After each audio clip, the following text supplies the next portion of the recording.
Eh oui, on va remonter le Maroni ce matin, les plus de 600 km du Maroni, pour parler de cette expédition scientifique qui a eu lieu pendant presque tout le mois de novembre, de Saint-Laurent-du-Maroni jusqu'à l'extrême sud du fleuve, car le Maroni fait partie de ce qu'on appelle le programme Fleuve Sentinelle de Vigilife, qui s'est fixé l'objectif de faire un inventaire, de recenser la biodiversité en Guyane, mais aussi sur d'autres fleuves ailleurs dans le monde, grâce à l'ADN environnemental. Pour en parler, Sébastien Brosse est avec nous ce matin. Bonjour. Bonjour. Merci beaucoup d'avoir accepté notre invitation, Sébastien Brosse, et de nous accorder un petit peu de temps avant de repartir en expédition, mais cette fois-ci sur l'Oyapock. Vous êtes biologiste au laboratoire de dynamique de la biodiversité de l'Université de Toulouse 3. J'ai prononcé, on va dire, le gros mot d'entrée, Sébastien Brosse, l'ADN environnemental. Vous avez, pendant cette expédition, fait des prélèvements d'eau sur une 50aine de sites pour analyser cet ADN. C'est quoi exactement et surtout en quoi ça vous intéresse, en quoi ça peut vous aider pour mieux comprendre la biodiversité du Maroni? Alors en fait, pour comprendre la biodiversité, on doit inventorier les organismes. Et pour les inventorier, classiquement, il faut capturer les organismes ou les observer, ce qui est particulièrement difficile pour certaines espèces, puisque des espèces sont difficiles à voir, difficiles à capturer. Et une nouvelle méthode a vu le jour il y a quelques années, qui consiste non plus à capturer les organismes, mais à récolter ce qu'ils laissent, leurs traces dans leur milieu. Leurs traces, ça va être l'ADN, tout simplement. Cet ADN, on en perd en permanence. Nous aussi, on en perd en ce moment. Et cet ADN, on peut le récupérer. On peut le récupérer en particulier dans l'eau, puisque l'eau va servir de collecteur pour l'ADN. Et on va simplement filtrer de l'eau sur des filtres extrêmement fins qui vont capturer cet ADN. Donc finalement, comme sur une scène de crime, vous allez prélever l'ADN laissé par certaines espèces et ensuite détecter ou non d'ailleurs leur présence. Exactement, c'est des méthodes qui sont issues de la police scientifique en fait. Et on va justement récolter tout l'ADN de tous les organismes, donc pas spécialement ce qu'on cherche. Et ensuite, ça sera à nous de trier ce qui nous intéresse. Et cet ADN, il vient de quoi exactement? Ce sont des excréments, des cellules de peau, du sang aussi? De tout. En fait, c'est soit des animaux qui meurent et qui vont se décomposer, soit toutes nos cellules qui se renouvellent et qu'on va perdre au cours du temps. Un humain, par exemple, perd à peu près 18 kilos de cellules au cours de sa vie. Ah oui. Oui, donc ça fait beaucoup de traces et je suppose que ce seront à peu près les mêmes chiffres pour des gros mammifères que vous allez pouvoir recenser sur le Maroni, mais aussi ailleurs dans le monde. Tout à fait. On va retrouver à peu près le même taux d'ADN. Alors cet ADN, il va être extrêmement dilué, ça va être des traces extrêmement faibles qu'on va retrouver dans l'eau et qu'on va essayer de détecter. Pour qu'on comprenne bien, une fois que vous avez fait ces prélèvements, le travail n'est évidemment pas terminé, parce que vous allez les comparer à une base de données, c'est ça, une base de référence? Oui, tout à fait. En fait, quand on collecte de l'ADN, on ne sait pas à qui il appartient. Et pour pouvoir affecter cet ADN à des espèces ou à des groupes d'animaux, on va devoir le comparer à de l'ADN standardisé qu'on va séquencer sur des espèces. Donc on va avoir comme un code barre pour chaque espèce qui va permettre d'affecter l'ADN qu'on a trouvé dans le milieu à telle ou telle espèce. Donc cette technique qui se base sur l'ADN environnemental ne permet pas de recenser des nouvelles espèces, des espèces que la science et les scientifiques ne connaissent pas déjà? Alors a priori non.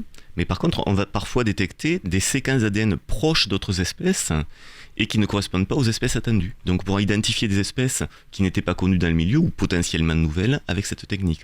Mais on n'aura pas d'identification exacte. Oui. Il faudra faire des analyses complémentaires après. On parle de biodiversité de manière générale depuis tout à l'heure, mais à quel genre d'espèces est-ce que vous vous intéressez? Des mammifères, des insectes, des bactéries? C'est quoi exactement? Alors sur le Maroni, là, on a étendu notre champ de recherche.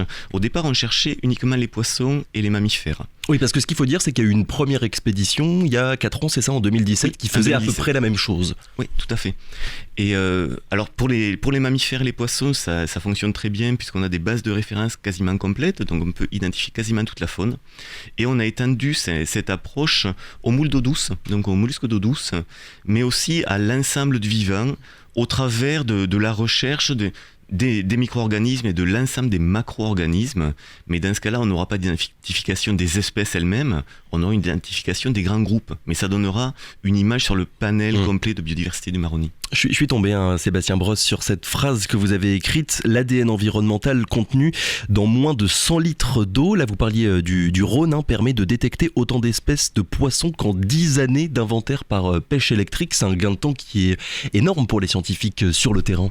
Oui, c'est gigantesque. C'est particulièrement vrai en Guyane, où on obtient des inventaires qui sont à peu près équivalents à 5 ans de pêche standardisée au filet. Et le gros avantage, c'est qu'on n'est pas du tout biaisé par le comportement, par la morphologie des organismes qui complique énormément la capture. Là, on va capturer toutes les espèces, quel que soit leur mode de vie, quelle que soit leur forme. Ça veut dire que dans 1 litre d'eau, par exemple, ou dans 1 litre d'eau, on va dire, pour que ce soit plus simple, pour le cas du maroni, vous êtes capable de déceler combien d'espèces à peu près en moyenne? Alors, pour 1 litre d'eau, je ne peux pas vous dire, puisque nos prélèvements, on les a standardisés pour prélever à peu près 60 litres par site. D'accord. On s'est rendu compte que c'est là où on a la plus grande diversité. Et sur une 60aine de litres, dans les zones les plus riches en biodiversité, on capture ou on collecte à peu près 80 espèces.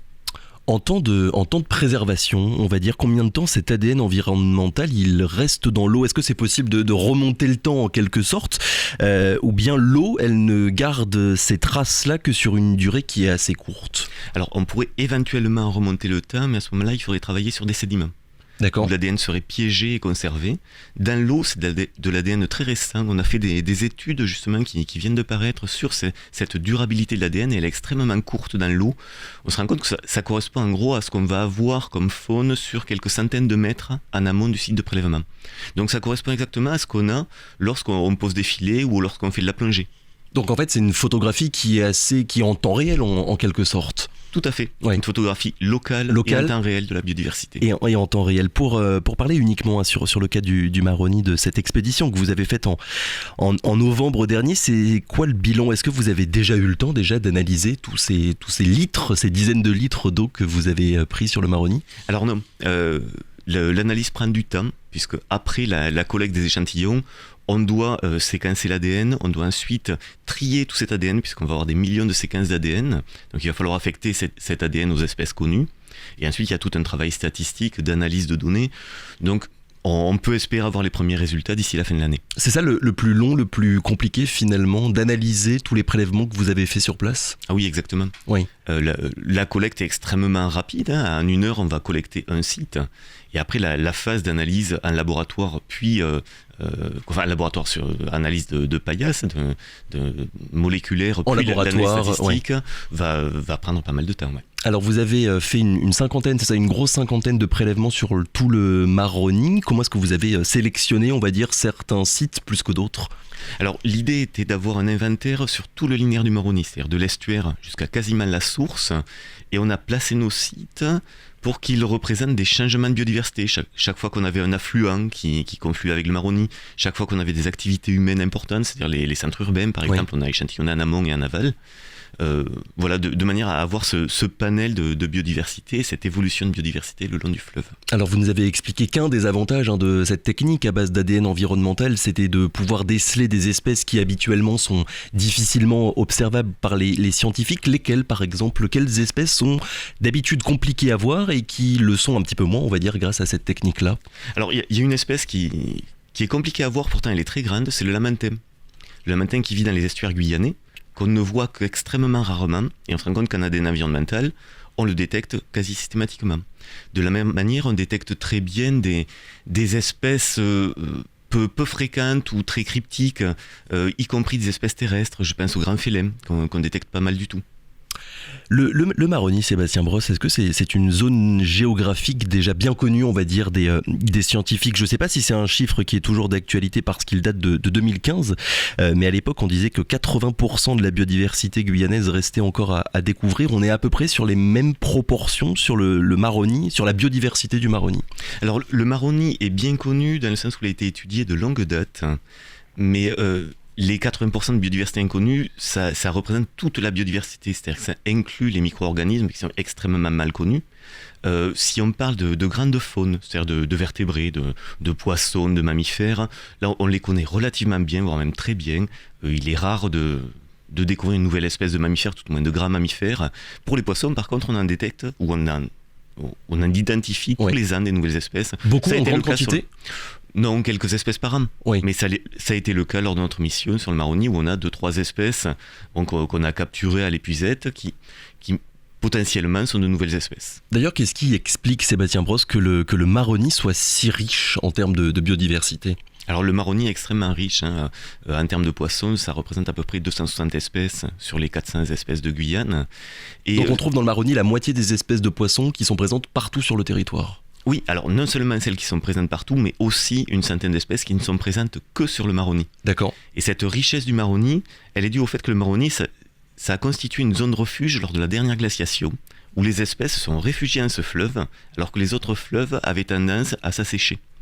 Donc c'est une espèce de musée de biodiversité qui a été maintenu depuis la dernière glaciation. Une zone refuge, hein, c'est bien ça. Tout à fait. Une zone refuge. Il y en a d'autres en Guyane ou bien le Maroni à ce niveau-là, il constitue quand même une particularité guyanaise? Alors le Maroni est la principale zone refuge. L'Oyapock pourrait être une zone refuge, mais il s'est pas mal asséché lors de la dernière glaciation et la faune de l'Oyapock représente une recolonisation par de la faune amazonienne. Avec certaines espèces du coup qui ne sont visibles que dans cette zone géographique, on l'a dit, longue de plus de 600 km. Alors il y a la détection des espèces dont on parle depuis tout à l'heure, mais est-ce que vous êtes aussi capable de mesurer leur densité, savoir si certaines d'entre elles sont présentes, beaucoup présentes, ou au contraire si elles ne sont pas là, elles sont absentes? Alors jusqu'ici, on a du mal à estimer ces densités, puisque lors du protocole d'analyse des échantillons, on va avoir une phase de multiplication de l'ADN pour qu'il devienne détectable. Et cette multiplication peut biaiser cette quantification de l'ADN. Donc pour le moment, on est capable de dire si l'espèce est présente ou absente. Les quantités, on n'en est pas encore là, mais de nouvelles méthodes commencent à voir le jour, où on peut cibler des espèces, où on va compter le nombre de molécules d'ADN exactement qu'on va récolter dans nos prélèvements. Donc là, on a un début de quantification qui peut se faire et voilà, c'est des travaux qui sont en cours actuellement. Donc c'est une technique qui va s'affiner aussi avec les ans. Ça fait longtemps, ça fait beaucoup de temps déjà qu'elle est utilisée par les scientifiques. Non, c'est une technique récente qui a moins de 5 ans. Oui. Qu'on commence à utiliser en Guyane. On a commencé à l'utiliser sur des prélèvements faits à Mongalbao, à côté de Saül, sur quelques petites espèces de poissons, des arciella, qui sont des espèces très, très en danger. Et ça semble marcher très bien. Et justement, je pars sur le terrain dès demain pour continuer à travailler sur cette méthode. Mais de l'autre côté de la Guyane, sur l'Oyapock. Alors ces expéditions, ces missions Vigilife, leur objectif, on l'a dit, c'est évidemment de répertorier la biodiversité présente sur tel ou tel site, mais c'est aussi de mesurer, de connaître, on va dire, l'impact de l'activité humaine sur les écosystèmes. Ça donne quoi pour le Maroni, Sébastien Brosse, est-ce que c'est une zone épargnée? Et je suppose que la situation n'est pas identique que l'on soit aux abords de Saint-Laurent-du-Maroni et en amont de Maripasoula. Malheureusement, on ne peut pas dire que la zone soit épargnée. Oui. On voit un accroissement des activités humaines qui est très important depuis une quinzaine d'années. La partie aval du Maroni est largement affectée par ces activités, que ce soit par l'anthropisation, par le fait qu'il y ait de plus en plus d'humains, mais aussi par les activités d'orpaillage, qu'ils soient légales ou clandestins. Donc on se rend compte que le bas Maroni est relativement impacté. Et on retrouve des systèmes quasiment naturels sur les parties non anthropisées, c'est-à-dire au-delà des derniers villages. Donc là, on a une biodiversité qui est quand même beaucoup plus importante, où on retrouve aussi des mammifères qui sont assez rares, ouais. assez peu fréquents lorsqu'il y a de l'activité humaine. Je pense en particulier aux loutres géantes qu'on retrouve de manière assez fréquente en amont du Maroni. Donc ça veut dire, moins il y a d'hommes, plus la biodiversité finalement est épargnée, en quelque sorte, comme partout. En effet. Est-ce qu'il va y avoir d'autres missions de ce genre dans les années à venir sur le Maroni pour évoluer, pour voir l'évolution plutôt de l'écosystème du Maroni? Oui, tout à fait. C'est l'objectif du programme Vigilife. On va essayer de pérenniser ces échantillonnages pour, à un pas de temps de quelques années, pouvoir répliquer ces échantillonnages pour avoir un suivi de l'évolution de la biodiversité en fonction des activités humaines sur ce fleuve, mais également différents fleuves du globe. Oui, parce qu'on a parlé brièvement tout à l'heure de ce programme, les fleuves sentinelles. Il n'y a pas que le Maroni, il y a une trentaine, je crois, il y en a une trentaine partout dans le monde. C'est quoi exactement? Qu'est-ce qui fait qu'une rivière, un fleuve va pouvoir faire partie de ce programme de recherche-là? Alors nous avons sélectionné des fleuves emblématiques, des fleuves qui présentent des enjeux humains relativement importants. Et donc c'est ce que vous disiez, on a une trentaine de fleuves qui sont des candidats potentiels. Pour le moment, tous n'ont pas été échantillonnés, loin de là. Oui. une petite dizaine de fleuves sont en cours d'échantillonnage actuellement. Et donc c'est un programme qui est en cours de développement. Dernière question, Sébastien Brosse. Toutes ces données ensuite, elles vont servir à quoi? Évidemment pour la connaissance scientifique en tant que telle, mais pour les acteurs locaux, les associations, certaines associations guyanaises, les pouvoirs publics, est-ce qu'ils pourront consulter ces données pour la mise en place, on va dire, de certaines politiques de préservation? Tout à fait, c'est aussi l'objectif de ce programme VigiLife, c'est de mettre en commun les données et de les donner en accès aux gestionnaires de l'environnement. C'est le cas pour le Maroni où on a travaillé en collaboration avec l'Office de l'eau Guyane, par exemple. On va travailler la semaine prochaine en collaboration avec le Parc national. Et donc là, l'idée est de transférer ces données aux gestionnaires pour mieux gérer la biodiversité. Oui, vous avez des partenaires, hein, la DGTM, l'Office de l'eau de Guyane, le Parc amazonien et même certains chefs coutumiers, il me semble, pour l'expédition que vous aviez faite sur le Maroni. Écoutez, bon courage en tout cas pour cette expédition sur l'Oyapock. Vous partez quand? Merci beaucoup. On part demain. Et donc pour une mission qui va durer combien de temps? Qui va durer une quinzaine de jours. Et qui aura les mêmes objectifs que celle que vous avez faite sur le Maroni? Oui, c'est des objectifs similaires. Il y a des objectifs additionnels. On va partir avec un collègue ethnologue. Et l'idée est de comparer la biodiversité mesurée par l'ADN environnemental et la biodiversité perçue par des personnes ressources de la communauté TECO. Et l'idée serait de voir si cette biodiversité perçu correspond à ce qu'on mesure, ce qui aurait un enjeu assez important en termes de gestion de la biodiversité, puisque si on a une bonne correspondance, ça veut dire que les dires locaux sont pertinents. Une mission pluridisciplinaire, on va dire, du coup, entre la science dure et les sciences humaines. Merci beaucoup, Sébastien Brosse, d'avoir été avec nous ce matin. Je le rappelle, vous êtes biologiste au laboratoire de dynamique de la biodiversité de l'Université de Toulouse 3. Et vous faisiez partie donc de cette expédition VigiLife sur le Maroni qui a eu lieu au mois de novembre. Merci encore, bonne journée. Merci. Radio Pays.